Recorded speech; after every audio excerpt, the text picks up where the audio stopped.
Hi guys, this is Sam and welcome to Logic. Today's pronunciation video is the third installment in the SCHWA saga. In the first two videos, which I will link over here and in the description down below, we talked about how, when and why we have the SCHWA in the first place and how we can use it to change a word into a different part of speech, and also why and how it's becoming more and more common when we speak. Today we will see how we can add the SCHWA to some words, but also how we can remove it from others. So without any further ado, please don't forget to like this video and subscribe to my channel, and let's get started. As a quick reminder, the SCHWA is the laziest and most energyless sound you could ever produce, and as a mental image you could have when you've just woken up. It's a sound. Let's have a look at these three transcriptions of the same word, separate, and I want you to focus on the first schwa, the one after p. We can see that one dictionary gives it fully, one puts it in brackets, and one puts it in superscript. Why is that? Since we're lazy, we can often remove or elide a schwa inside words, and both the option with the schwa and those without are correct. And because of that, each dictionary will adopt a different variation of transcription based on the information that it wants to give you. The first dictionary here tells you that you simply have to pronounce it, whereas the other two give you a clearer visual clue that you can decide to remove or to keep this schwa sound. Personally, I would never pronounce that first schwa. I would never say separate, I say separate, and that's what most people actually say. So whilst it's completely up to you to decide whether you want to use the schwa in this case or not, I would suggest you don't, just because it's quicker, easier, and more similar to what most of us say. As you can see though, we're not talking about the last schwa, the one between r and t, because we can't remove the schwa sound all the time, and that one needs to stay. I've found some very interesting rules that I think are always valid and applicable, but I'm sure there are some exceptions out there. So you may find the odd case where these rules don't apply, but these are the best general guidelines that I can give you. In the combination schwa plus r, l, or n plus another weak vowel, we can opt for the elision of the schwa. In separate, the first schwa is followed by a r, which is then followed by another weak vowel, another schwa in this case. So the first schwa can be removed. We can say separate or separate, favourite or favourite, different or different, family or family, passionate or passionate. You can play with this, and it depends on the person and their accent. In words like separate, favourite and different, we basically always remove the schwa. I can't remember ever hearing anyone saying different. But personally, I don't remove the schwa in family and passionate, and whilst I might sometimes remove it from family, I would never remove it from passionate, but that's my personal choice. Other examples are memory, memory, camera, camera, desperate, desperate, average, average. Now we're going to focus on some fun facts regarding some specific words and sound combinations. If you go back to my previous video on the schwa, you will see that we can pronounce this word as separate when it's an adjective, but as separate with an a at the end instead of a schwa when it's a verb. And when we pronounce it as a verb, if we focus back on the first schwa, some dictionaries will show it to you as irremovable, whereas others will still give you the option to remove it or not. Personally, I don't think I remove it because I stick to the rule whereby the r sound should be followed by a weak vowel in order for the first schwa to be removed. But if we say separate, we have a, which is not weak, and it's a diphthong. So I would say, in an egg, you need to separate the yolk from the white. But I don't think it's a mistake at all to remove the schwa in that case. There are differences between British and American, for example, when it comes to berries. We say strawberry, where we basically always remove the schwa, but they keep a strong sound and they say strawberry. We say blueberry, they say blueberry. We say blackberry, they say blackberry.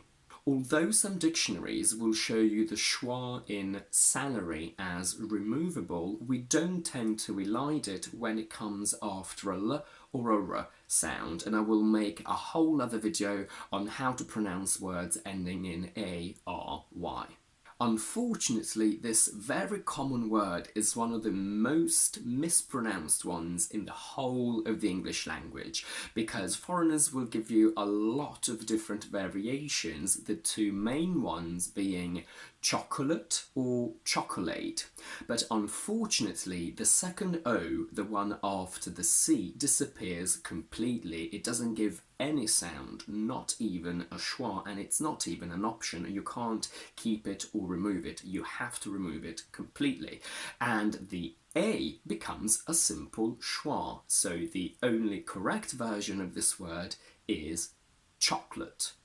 There are some other very common words where now we always remove the schwa, and I think it's a mistake to pronounce it. We only say every, not every. We say evening, not evening, and we say interesting.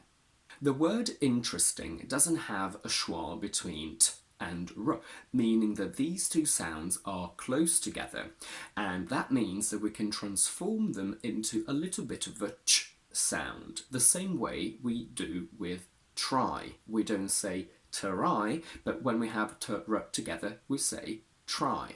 So we say interesting, not interesting.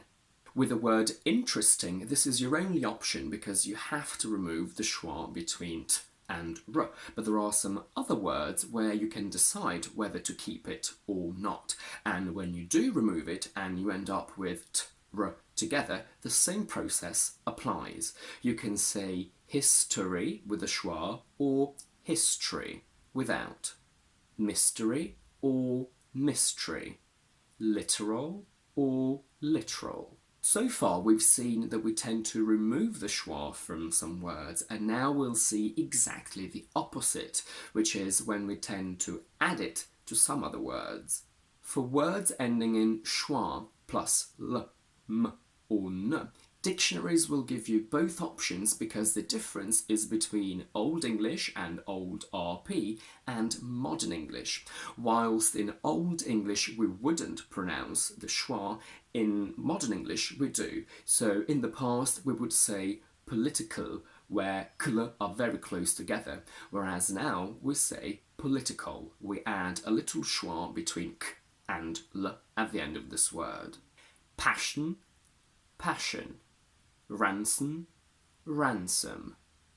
With words ending in t or d plus l, some dictionaries will give you the option to remove the schwa or not, but some will not show it at all, and that goes back again to the difference between Old and Modern English.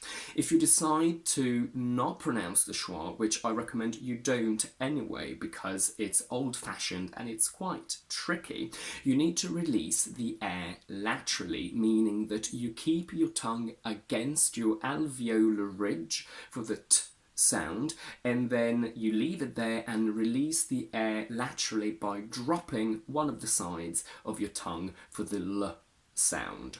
So we have little, little, settle, settle, candle, candle.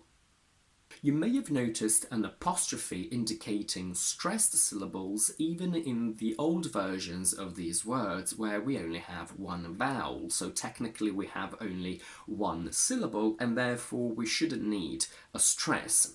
But in these words where we can remove the schwa between t or d and l, these are considered syllabic consonants, meaning that even on their own they create a syllable, which is why we need to indicate where the stress is.